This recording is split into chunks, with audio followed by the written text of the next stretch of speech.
Hey Starlings! So I love to do research. I don't know how to start this video. Please don't mind my house, especially if you can't see the other side of my couch. The house is a mess.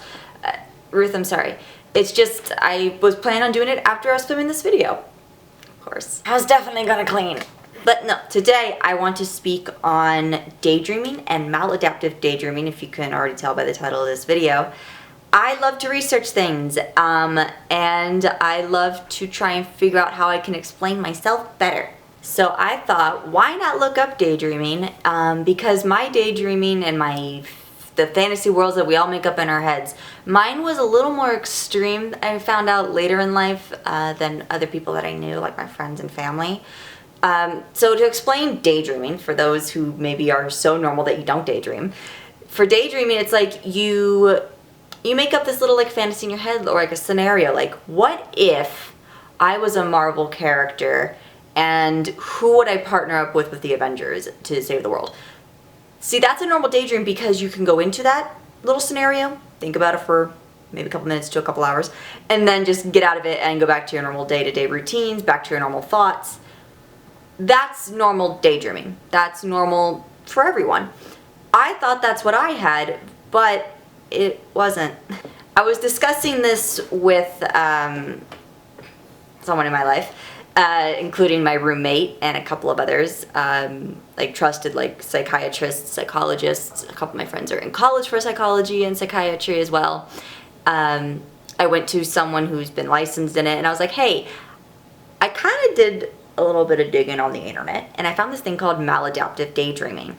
I was curious because I read it and was like, wow, this is exactly what I would do ever since I was, at least from my earliest memory, 5 years old. Maladaptive daydreaming, sorry, there was a bug on my window. Can I help you, bud? In short terms, maladaptive daydreaming is taking your fantasies and your daydreaming to an extreme, to where it is on your mind all day, every day. You follow this plot, and sometimes people can get lost in the maladaptive daydreaming and can't get out of it. So it is considered a minor disorder, even though there's not a ton of research on the topic. I'm not going to go really into depth of like what my daydreaming consists of and like the scenarios in my head, just because that's kind of like my own little world. And maladaptive daydreaming talks about that too. It's where you create this whole other world, a realm, and it is actually seen as a coping mechanism for those who suffer from post-traumatic stress disorder. And some psychiatrists and psychologists that I spoke to were like, yeah, that's why you have this, that's why you create this fantasy world. It's your way of coping, even though you were 2 years old when your incident happened. It's still a way that your brain has been coping ever since I could remember.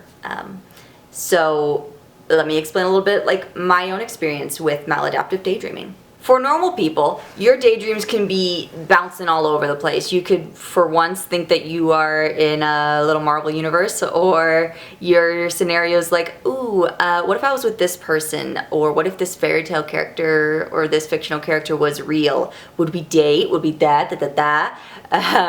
For me, my daydream has been the same since I was about 5 years old.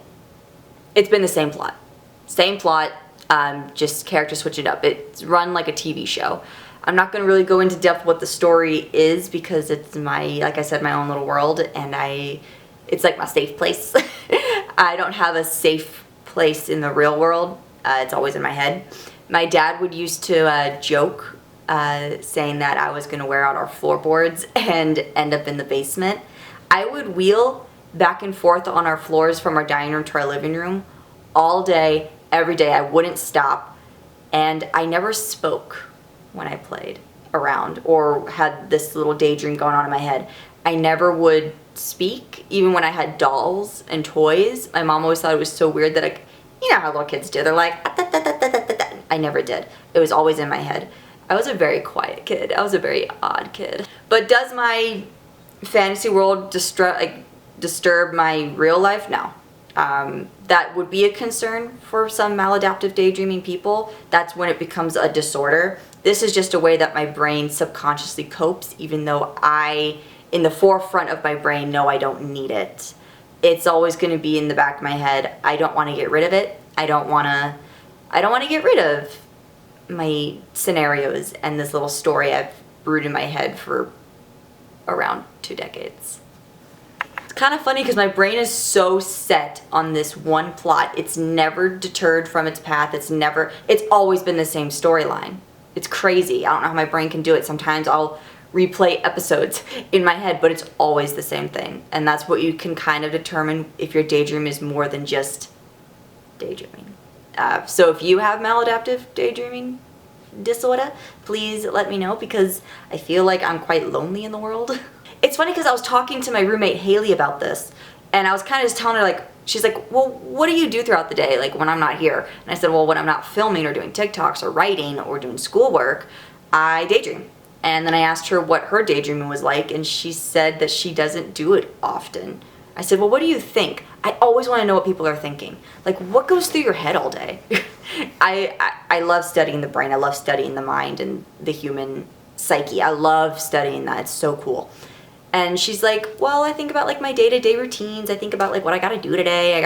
I said, well, do you daydream? Do you have, like, your own little world?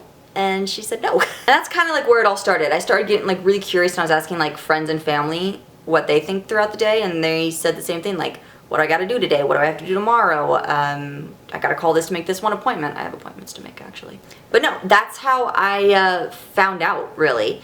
Everyone was telling me the same thing, and it's nothing that I would do. Like, right now in the back of my head, I have the scenarios playing in my head right now. I wish I was kidding. I'm not kidding. This has been going on for years. But I know I keep accidentally turning off the camera with the switch. I'm so sorry.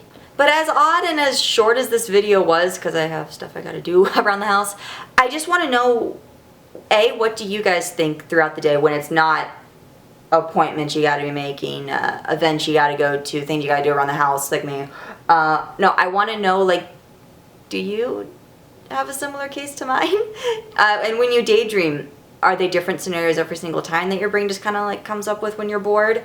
Or is it like me, to where it's the same plot, and it has been for, again, almost 2 decades now? Because none of my friends do the same thing. And then again, my case is a little different because of PTSD, and it is a subconscious coping mechanism that I didn't even know that I had until literally last week. I didn't know until then that I had this.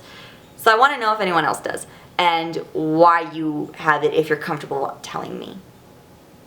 And if you're not comfortable telling me in the public comments here on this YouTube video, you can easily just DM me on my Instagram. That's linked down in the description. TikTok, I have my DMs open on TikTok. I do get a ton of messages all the time, but I do try to answer as many people as I can. Feel free to message me, because I really, I just feel lonely. I feel lonely. But I guess with all that being said, all of my social media links are in the description box, along with a bunch of coupon codes I have for you guys for different things, from eyelashes, I have new eyelashes, to clothing, eye contacts, beauty products, anything of the sort, cosplay stuff, all down there for you. Feel free to join my Patreon for as low as $1 a month. It just kind of, like, helps to support me. We get to, like, chat over there. You get videos that you won't see anywhere else. I talk about more mature things over there on my Patreon. I post a lot of more just, like, mature things over there. It's a smaller audience. I talk to you guys, like, every time I get a message. I'm always trying to keep in contact with my patrons. I will be filming 2 patron videos, probably today and tomorrow, and those will be out very, very soon. I want to know what you guys thought of this video. I want to hear what your thoughts are on maladaptive daydreaming as a coping mechanism for brain. But yeah, that's kind of...